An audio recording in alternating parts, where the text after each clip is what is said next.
بسم اللہ الرحمن الرحیم۔ نبوت کے تصور کے حوالے سے آج جس غلط فہمی کا ہم ازالہ کرنے کی کوشش کریں گے وہ دراصل قرآن مجید کی ایک آیت سے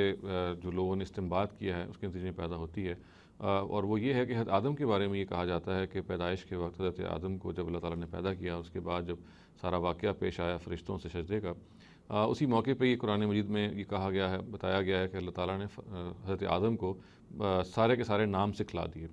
اور اس سے عام طور سے جو رائے پیدا ہوئی وہ یہ ہے کہ حضرت آدم کو اللہ تعالیٰ نے دنیا کے تمام چیزوں کے نام بتا دیے، بلکہ نہ صرف یہ کہ نام بتائے بلکہ ان اشیاء کے جو خصائص ہیں اور ان کی جو دوسری خصوصیات ہیں ان سے بھی آگاہ کر دیا۔ اور ظاہر ہے کہ اس کے نتیجے میں پھر سوال پیدا ہوتا ہے کہ یہ جو مکالمہ اللہ تعالیٰ کا نقل ہوا ہے سورہ بقرہ میں حضرت آدم کے حوالے سے، اور اللہ تعالیٰ نے تفصیل بتائی ہے، اور جو شروع یہاں سے ہوتا ہے کہ وَعَلَّمَ آدم الْأَسْمَاءَ كُلَّهَا ثُمَّ عَرَضَهُمْ عَلَى الْمَلَائِكَةِ، یعنی یہ وہ موقع ہے سورہ بقرہ میں کہ جہاں فرشتے جو ہیں وہ تخلیق آدم کے حوالے سے جو ان کی ریزرویشن تھی، جو ان کی اپریہنشن تھی، یا جو ان کی ان کی رائے تھی کہ اگر آپ ایک با اختیار ہستی کو پیدا کریں گے تو وہ زمین میں خون ریزی کرے گا، تو اس موقع پہ اللہ تعالیٰ نے پھر یہ آیت کو اتارا ہے، اور پھر اس کا ایک خاص سیاق ہے اور اس کے بارے میں تفصیل بتائی ہے کہ دیکھیے کہ اللہ تعالیٰ نے جو آدم کو جو اگر پیدا کیا ہے تو آدم کو پیدا کرنے میں اس میں کوئی شبہ نہیں کہ اختیار کی جو ایک آزادی ہے اس کو بخشی ہے، مگر اس اختیار کی آزادی کو استعمال کرتے ہوئے جہاں وہ لوگ پیدا ہوں گے جو یقیناً اپنے اس اختیار و غلط استعمال کریں گے اور خونریزی کریں گے، وہاں وہ لوگ بھی اللہ تعالیٰ نے فرمایا کہ پیدا ہوں گے کہ جو اللہ تعالیٰ جو انسانیت کے لیے شرف ہوں گے اور جو غیر معمولی مقام رکھیں گے، اور ان میں سے انبیاء اور صلحاء موجود ہوں گے۔ چنانچہ یہ جو رائے ہے کہ علّمَ آدم الاسماء کلھا، یعنی یہ جو اس کا ترجمہ یہ کیا جاتا ہے کہ اللہ تعالیٰ نے آدم کو سارے نام سکھلا دیے، اور پھر اس سے مفہوم یہ لیا جاتا ہے کہ دنیا کے تمام چیزوں کے نام سکھلا دیے اور ان کے خصائص ہی بتا دیے، یہ درست نہیں ہے۔ یہاں پہ اسماء کا جو لفظ ہے یہ جیسے میں نے عرض کیا اصل میں یہ ان شخصیات کے تعارف کے لیے آیا ہے کہ جو جن کے بارے میں اللہ تعالیٰ نے فرشتوں کو جب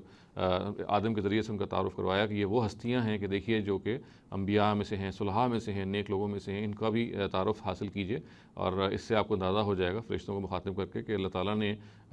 جس ہستی کو تخلیق کر رہے ہیں اس میں ایسے ایسے لوگ بھی پیدا ہوں گے۔ اور یہ زبان و بیان کے لحاظ سے بھی یہ بہت ضروری ہے کہ اس کو ہم جان لیں۔ دور حاضر کے عظیم مفسر امام امین حسن اصلاحی نے اپنی تفسیر میں یہ بتایا ہے کہ یہاں پہ جو لفظ اسماء ہے اس میں گوناگوں پہلوؤں سے اگر آپ اس پہ غور کریں گے، اس کے استعمال پہ اور اس کے کانٹیکسٹ پہ، تو یہاں پہ یہ جو لفظ ہے یہ اس مفہوم میں ہرگز نہیں آیا کہ آدم کو سارے کے سارے نام سکھا دیے تھے، بلکہ اس مفہوم میں آیا ہے کہ وہ خاص اشخاص کے نام جو تھے اللہ تعالیٰ نے آدم کو بتائے تھے۔ اور پھر یہ بھی معلوم ہوتا ہے کہ یہ جو ایک خاص موقع پہ جب حضرت اللہ تعالیٰ نے جب انسان سے عہد الست لیا، اس موقع پہ تمام انسانیت کی جو روحیں ہیں ان کو ایک مرتبہ ان سے اقرار لیا تھا کہ الستو بربکم، تو ایسا لگتا ہے کہ اسی موقع پہ ان سعید روحوں کا بھی تعارف کروایا گیا ہوگا اور فرشتوں کو دکھایا گیا ہوگا کہ دیکھیے یہ وہ نام ہیں، یہ وہ افراد ہیں کہ جن کے بارے میں ہم یہ کہہ سکتے ہیں کہ وہ شرف انسانیت ہوں گے، اور ان کے بارے میں آپ کو اپریہنشن نہیں ہونی چاہیے کہ اللہ تعالیٰ اگر کوئی ہستی کو پیدا کرے گا تو وہ سارے کے سارے ایک طرف ہو جائیں گے اور خونریزی برپا کریں گے، بلکہ ایسے لوگ بھی پیدا ہوں گے۔ چنانچہ زبان و بیان کے لحاظ سے امام امین حسن اصلاحی نے بھی یہ سمجھایا اور بتایا ہے کہ جو لفظ اسماء ہے اس پہ الف لام آیا ہوا ہے۔ الف لام ایک عہد کا الف لام ہے، اس کا مطلب ہے کہ کچھ خصوصی نام سکھائے، اور اس سے آپ ناموں کی تخصیص ہو جاتی ہے، اس میں ان کو اسپیسیفائی کرنے کا مفہوم پیدا ہو جاتا ہے۔ اور پھر دوسری بات یہ بھی ہے کہ یہ جو ضمائر آئے ہیں، جو ضمیریں یا پروناؤنز آئی ہیں اس پورے مکالمے میں، وہ ذوی العقول کی ہیں، یعنی ایسی ہستیوں کی ہیں کہ جو زندہ اور ایسے لوگوں کی ہیں کہ جو بالکل موجود لوگ ہوں گے۔ چنانچہ یہ جو تعویل ہے اس میں یہ کہا جاتا ہے کہ اشیاء کے نام بھی سکھائے، افراد کے نام بھی سکھائے، یہ درست نہیں قرار پائے گی، کیونکہ یہاں پہ جو ناموں کے لیے ضمائر آئے ہیں، جو پروناؤنز آئے ہیں، وہ صرف زندہ ہستیوں ہی کے لیے بولے جا سکتے ہیں۔ چنانچہ آپ دیکھیے کہ اراضہم میں جو ہم کی ضمیر آئی ہے، یا اسماء ہؤلاء میں ہؤلاء کی ضمیر آئی ہے، یہ سارے زندہ ہستیوں ہی کے لیے بولے جا سکتے ہیں۔ اور پھر اہم ترین بات یہ ہے کہ موقع جو ہے اس پورے کے پورے بات کے بیان کرنے کا سورہ بقرہ میں، یہ وہ ہے کہ جب فرشتوں کی اس اپریہنشن کو جس کا انہوں نے اظہار کیا کہ بھئی یہ تو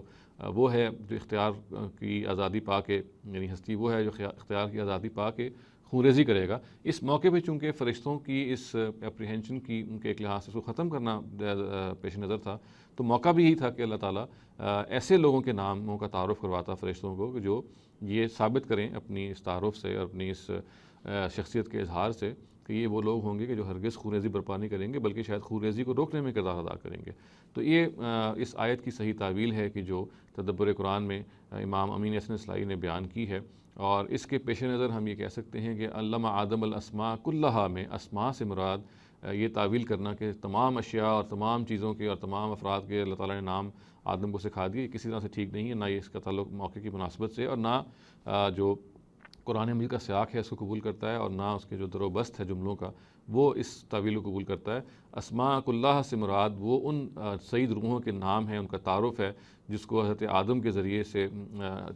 فرشتوں کو کروایا گیا، اور جیسا کہ میں نے عرض کیا کہ غالباً یہ موقع ہوگا جو خود قرآن مجید سے واضح ہوتا ہے کہ جب انسانیت کی تخلیق سے پہلے ایک مرتبہ عید الست کے موقع پہ جب اللہ تعالیٰ نے تمام روحوں کو اکٹھا کیا، تو اس اجتماع میں پھر ان روحوں کا، ان افراد کا کہ جو انسانیت کے لیے ایک